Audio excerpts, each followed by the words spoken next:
মামুনের সাথে আমার ফেসবুকে পরিচয় হয়েছে, ওইভাবে সম্পর্ক হয়েছে।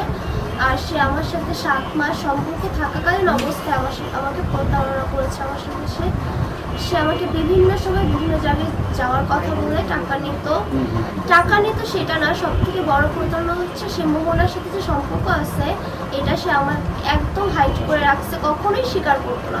সবসময় আমাকে বলতো যে কোরআন শরীফের কসম, যে ও আমার বেস্ট ফ্রেন্ড, এই ভিডিওটা আমি দিয়েছিলাম আপনাদেরকে, সবসময় অস্বীকার করতো যে মোহনার সাথে আমার কোনো সম্পর্ক নেই।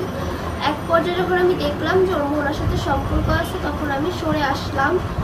আর আমার মোহনার বিয়ের অনেক আগেই আমাদের এই ঘটনাটা, আমি মিডিয়াতে আসতে চাইনি, কিন্তু আমার এখন মনে হলো যে তার একটা বিচার হওয়া দরকার। না, তার সাথে আমার কাগজে কলমে কোনো বিয়ে হয়নি। কিভাবে বিয়ে সম্পর্ক ছিল?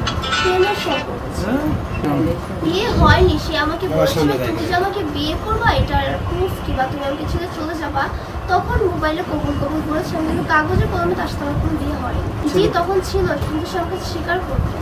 তার সাথে আমার পার্সোনাল ভাবে কোনো দেখা হয়নি। একদিন দেখা হয়েছিল, সেটা হচ্ছে বসুন্ধরায় দেখা হয়েছিল, তার বাসার ওইদিকে।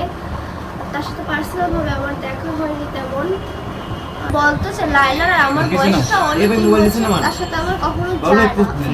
তোমার সাথে আমার যায় কারণ তোমার বয়স ছোট, আর লাইলাকে আমি তার সাথে গুরুত্বপূর্ণ সম্পর্ক ছিল, এই কারণে আমি তার সাথে সম্পর্ক করছি। ও কখনো আমাকে এটা স্বীকার করে না যে ও লাইলাকে ভালোবাসে। সে আমাকে বলছে আমার অল্প বয়স ছিল, আমি ছোট ছিলাম, এই কারণে আমি এটা ভুল করেছি, আমি নিজেকে আমি এখন বুঝতে পারি, আর লাইলার কাছ থেকে আমি সরে গিয়েছি। আমার কলেজের সামনে যে ও বসে থাকতো, কয়েকদিন বসেছিল, আমার ফ্রেন্ডটা দেখে বলছে কেন এখানে আসছে। তো এই 2-3 দিনে গিয়েছিল, এরপর আর যাইনি। আমি যখন বলেছি তুমি আর যাবা না ওখানে, তখন আমি যাইনি। একটু ব্যাখ্যা করে দেবেন। যেহেতু জুনিয়র সাকিবের সাথে আমার ডিভোর্স হয়ে গেছে, তো ওই লোক আমাকে বিভিন্নভাবে মানে খারাপ করার চেষ্টা করবে, এই কারণে বলছি যে আমার বিডিএমের সাথে সম্পর্ক ছিল। সম্পর্কে সে আমার ভাই হয়, আর বিডিএমের আমার মাকে মা ডেকেছে, ঠিক আছে।